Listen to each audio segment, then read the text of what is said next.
Hello বন্ধুরা, আসসালামু আলাইকুম। আপনারা সবাই কেমন আছেন? চলে আসুন আপনাদের প্রিয় চ্যানেল, ভালোবাসার চ্যানেল বার্ড অফ সিটিতে। আজকে আমি আপনাদেরকে দেখাচ্ছি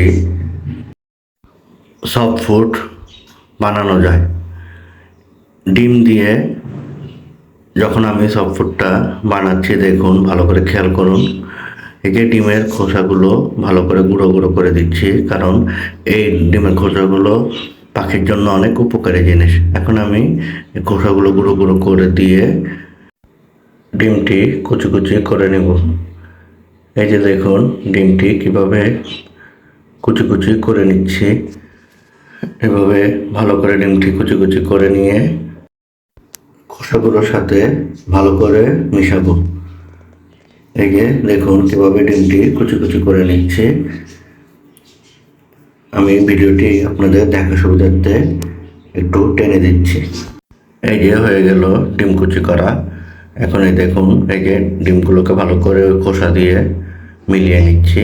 এই যে দেখুন, এখন আমি এগুলোর সাথে এই যে নিয়ে নিছি শসা, গাজর ও দুটি বিস্কুট। এগুলো গুঁড়ো গুঁড়ো করে ভালো করে মিশিয়ে দিব। ভিডিওটি দেখতে থাকুন, আশা করি ভালো লাগবে। আর এই খাবারটি পাখির জন্য অনেক উপকারী জিনিস। পাখি খুব মজা করে খায় এবং আপনারা জানেন, আমি আপনাদের সাথে শেয়ার করেছি, আমার প্রায় খাঁচাতেই পাখির বাচ্চা রয়েছে। পাখির বাচ্চার জন্য এই খাবারটি খুব উপকারী। পাখির ভিটামিন, ক্যালসিয়াম ও পাখির গ্রোথ এবং অনেক উপকারিতা আছে এইসব খাবারে। এগুলো এখন যেহেতু পাখির বাচ্চা হয়েছে, আমি সপ্তাহে 1 থেকে 2 বার করে এই খাবারগুলো দিব। আপনারাও চাইলে আমার ভিডিওটি দেখে এভাবে খাবারটি বানিয়ে দিতে পারেন। আর সব পাখি যে খাবার খাবে এমন কোনো কথা না। অবশ্যই যেসব পাখি খেতে যাবে না তাদের সির মিষ্টি সরিয়ে ফেলবেন। আর দিতে দিতে দেখবেন পাখি খাবে। প্রথম প্রথম না খেতে চাইলে পরবর্তীতে অভ্যেস হয়ে যাবে। আলহামদুলিল্লাহ, আমার বেশ কিছু পাখি এই খাবারটি খায় আর কিছু পাখি কম খায়। এই যে দেখুন, শসা দিয়ে দিলাম গাজরের সাথে। শসা দেওয়া হয়ে গেল। এবার আমি দিব বিস্কুটগুলো হাতের মাধ্যমে ভালো করে গুঁড়ো করে নিচ্ছি। এরপরে এগুলোর সাথে মিশিয়ে দিব। বন্ধুরা, আমার খুব ঠান্ডা লেগেছে, তবুও ভিডিওটি তৈরি করলাম। হয়তো আমার এই ভিডিওর মাধ্যমে আপনাদের যারা নতুন পাখি পালন করেন তাদের অনেক উপকার হবে। তারা এভাবে খাবার বানাতে পারবেন।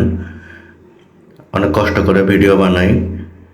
আশা করি অবশ্যই আপনারা, যদি ভিডিও ভালো লেগে থাকে, আমার ইউটিউব চ্যানেলটি সাবস্ক্রাইব করে দিবেন ও আমার ফেসবুকের চ্যানেলটি ফলো করে দিবেন। আর আমার ভিডিওগুলো আপনারা লাইক, কমেন্ট ও শেয়ার করবেন। এই যে দেখুন, ভালো করে মিক্স করে নিচ্ছি, সবগুলো একসাথে করে নিচ্ছি। খাবারগুলো এই যে ভালো করে বাটিতে সমানভাবে ভাগ করে নিচ্ছি। এরপর আমার প্রিয় পাখিকে এগুলো খেতে দিব ইনশাল্লাহ। এই যে চলে আসলাম খাঁচার সামনে। এখন পাখিগুলোকে এগুলো খেতে দিব। ভিডিওটি একটু টেনে দিচ্ছি যাতে ভিডিও ডিউরেশনটি কম হয়। আপনাদের দেখার সুবিধার্থে ভিডিওটি টেনে দিচ্ছি। এই যে দেখুন, আমার পাখি মাশাআল্লাহ কত মজা করে খাচ্ছে। এই যে সবাই দোয়া করবেন, মাশাআল্লাহ বলুন প্লিজ। আর সবাই দোয়া করবেন আল্লাহ যাতে আমার এই খামার আরও বারাকাত করে। এই দেখুন, এই নিচের পাখিটিও দেখছে কি দিয়েছি। এই যে মেল পাখির সাথে ফিমেল পাখিটিও চলে আসলো খাবারের জন্য। এই যে মশালা দিলে খাচ্ছে। এবার আমি অন্য বেলকুনিতে চলে যাব। ভিতর থেকে একটু ভিডিও করে নিচ্ছি জুম করে। এই যে দেখুন, মাশাআল্লাহ কি মজা করে খাচ্ছে। আমার এই বেলকুনি পাখিগুলোকেও দিয়ে দিলাম। দেখুন, ওদেরকে দিয়ে দিছি। আমি সরে যাচ্ছি, এই আরেক বেলকুনিতে চলে আসলাম। ওদেরকেও খাবারগুলো দিলাম। এই দেখুন, মাশাআল্লাহ আমার টুনটুনি কি সুন্দর করে খাচ্ছে। আর উপরের খাঁচার পাখিটি আমাকে দেখে একটু ভয় পাচ্ছে, তাই চলে যাচ্ছে। এখন দেখি টুনটুনির সঙ্গী ফিমেল পাখিটিও দেখুন খাঁচা থেকে বের হয়েছে, যে কি খেতে দিলাম। এই যে দেখুন, মাশাআল্লাহ এই যে টুনটুনির সঙ্গীও চলে এসেছে। আল্লাহর রহমতে খুব মজা করে খাচ্ছে। ওদেরকে আমি অনেক আগে থেকে খাবারটি দিয়ে ওদের অভ্যেস রয়েছে। ওরা খুব মজা করে খায় খাবারটি। দেখুন, এই খাবারটি ওদের জন্য অনেক উপকারী একটি জিনিস। বন্ধুরা, আশা করি ভিডিওটি আপনাদের ভালো লাগছে।